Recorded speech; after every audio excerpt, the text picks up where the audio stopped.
व्यतिपात योग किसे कहते हैं?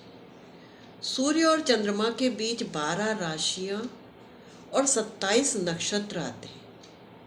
इसके प्रमाण के आधार पर 27 योग बनते हैं।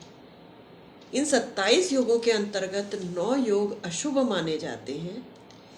इन 9 योगों में 2 योग विशेष रूप से अशुभ माने जाते हैं, वैधृति योग और व्यतिपात योग। 27 नक्षत्र: विषुकुंभ योग, धृति योग, वज्र योग, साध्य योग, प्रीति योग, मूल, सिद्धि, शुभ, आयुष्मान, गंड, व्यतिपात, शुक्ल, सौभाग्य, वृष्टि, वरीयान, शोभन, ध्रुव, परिधि, अतिगंड, व्याघात, शिव, वैधृति, सुकर्मा, हर्षण, सिद्ध योग। इन 27 प्रकार के योगों के अंतर्गत 14 योग शुभ माने गए हैं। प्रीति योग, आयुष्मान योग, सौभाग्य योग, शोभन योग, सुकर्मा योग, वृद्धि योग, सिद्धि योग, वज्र योग, शिव योग, सिद्ध योग, साध्य योग, शुभ योग, शुक्ल योग और ब्रह्म योग।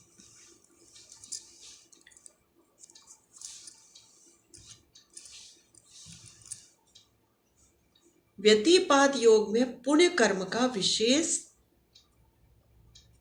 महत्व है, किंतु व्यतिपात योग में मांगलिक कार्य नहीं करने चाहिए। व्यतिपात योग में नदियों में, तीर्थों में, जलाशयों में, संगम, नदियों के संगम में, 2 नदियों का संगम, 3 नदियों का संगम और पवित्र जलाशयों में स्नान का अत्यधिक महत्व बताया गया है। वराह पुराण में इस योग का वर्णन आता है। इस योग में किया गया सत्कर्म, स्नान, दान, पुण्य, जप, तप लाख गुना अधिक फल प्रदान करने वाला माना गया है।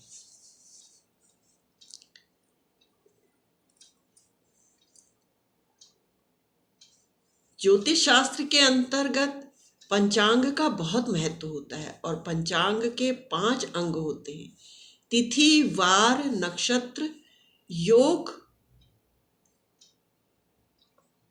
औरण, करण। व्यतिपात योग योगों का सबसे अधिक उपयोग मुहूर्त शास्त्र के अंतर्गत किया जाता है। मुहूर्त शास्त्र के 6 बड़े बड़े ग्रंथ हैं: मुहूर्त मार्तंड, मुहूर्त गणेश, मुहूर्त चिंतामणि, मुहूर्त पारिजात, मुहूर्त धर्म सिंधु और निर्णय सिंधु। इन सभी ग्रंथों के अंतर्गत योगों की विस्तृत एवं गहन जानकारी उल्लिखित है। 4 जनवरी 2025 के दिन इस योग का प्रारंभ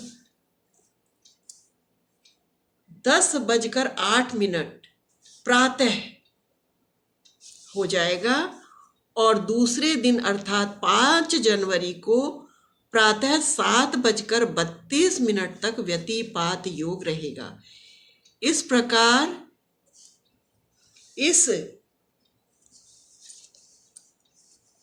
इस माह पड़ने वाला यह व्यतिपात योग हम सभी को अधिक से अधिक लाभ प्रदान करने का अवसर प्राप्त हो रहा है। पौष मास है। पौष मास में स्नान दान का वैसे ही अत्यधिक महत्व होता है।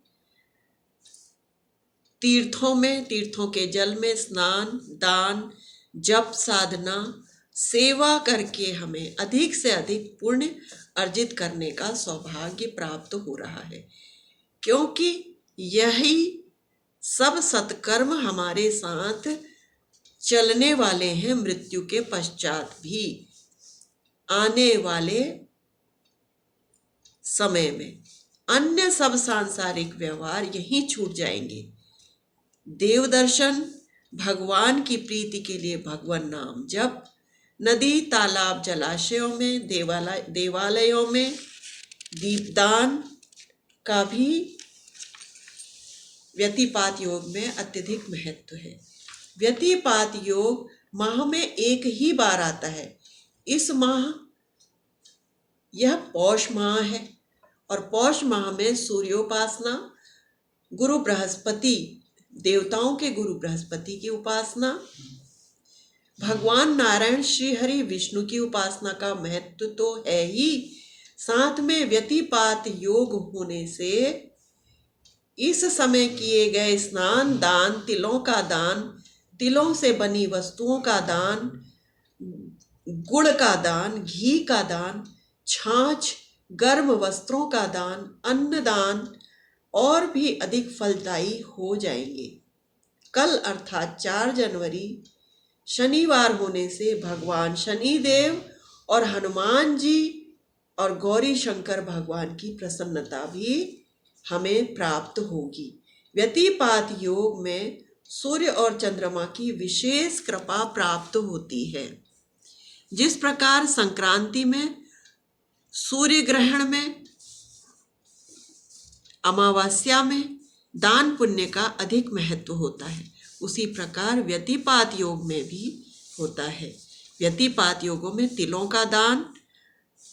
तिलों का दान करने से अक्षय आयुष्य की प्राप्ति होती है। देसी गाय के दूध का दान करने से जीवन में कोई दाग अथवा अपवाद नहीं लगता। देसी गाय के घी का दान करने से रोग से मुक्ति होती है। गुड़ का दान, खिचड़ी का दान, दही और छाछ का दान, शहद का दान, मीठे पदार्थों का दान अर्थात मिठाइयों का दान, फलों का दान, शाक भाजी, कंद मूल इत्यादि का दान, इस प्रकार व्यतिपात योग में किए गए सत्कर्म का अनंत गुना फल प्राप्त होता है। शास्त्रों में व्यतिपात योग की महिमा अत्यंत सुंदर बताई गई है। व्यतिपात योग में जन्मे हुए बालकों के लिए बालक का गोमुख प्रसव शांति करवा लेनी चाहिए। 8 माह के अंदर ही व्यतिपात योग में जन्मे हुए बालकों के लिए शांति करवा लेनी चाहिए। और दूसरी बार 15 वर्ष के अंतर्गत पंचकलश की पूजा, 9 प्रकार की वनस्पति, 27 कुओं का जल सब एकत्रित करके सब ग्रहों की शांति, नक्षत्रों की शांति शास्त्रों में वर्णित है। योग्य आचार्यों से इसका निवारण करवा लेना चाहिए। सामान्यतया पिता के स्वभाव से विपरीत स्वभाव का बालक होता है। व्यतिपात योग में सहनशीलता से, सकारात्मक ऊर्जा से संपन्न होने पर राजनीतिक क्षेत्र में, कानूनी कामकाज में विशेष फलदायी होता है। इस व्यतिपात योग का असर होता है। परिवार में किसी का जन्म यदि व्यतिपात योग में होता है तो इसका निवारण अवश्य करवा लेना चाहिए। इसका उत्तम फल प्राप्त होता है। व्यतिपात के योग के दोष का निवारण 8वें माह से पूर्व ही करवा लेना चाहिए। माता पिता की गोद में बालक को लेकर कांसे की थाली में देसी गाय का शुद्ध घी, जिसमें बालक की घृत छाया क्रमशः 3 बार करवा लेनी चाहिए। व्यतिपात योग में जन्मे बालकों के लिए शांति अवश्य करवाना चाहिए। इन योगों में जन्म लेने वाले बालकों का शांति कराना अत्यंत आवश्यक है। मध्यम योग माने गए हैं ध्रुव योग, हर्षण योग, वरीयान योग, परिध योग और ऐन्द्र योग। अशुभ योग, इन योगों में जन्म लेने वाले बालकों के लिए 8 महीने के अंदर और फिर दोबारा 15 वर्ष के अंदर शांति पूजा करवा लेनी चाहिए। विश्व कुंभ योग, अतिगंड योग, धृति योग, शूल योग, गंड योग, व्याघात योग, व्यतिपात योग, वैधृति योग, ये अशुभ योग माने गए हैं।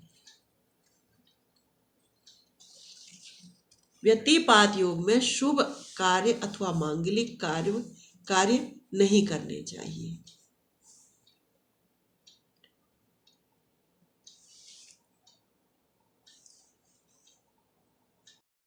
इस योग में सूर्य और चंद्रमा की उपासना करनी चाहिए। सूर्य और चंद्रमा की उपासना का लाभ विशेष फलदायी है। सूर्य भगवान को अर्घ्य देना, चंद्रमा भगवान को अर्घ्य देना, नदियों में, तालाबों में, देवालयों में दीप दान करना, तिलों का दान करना,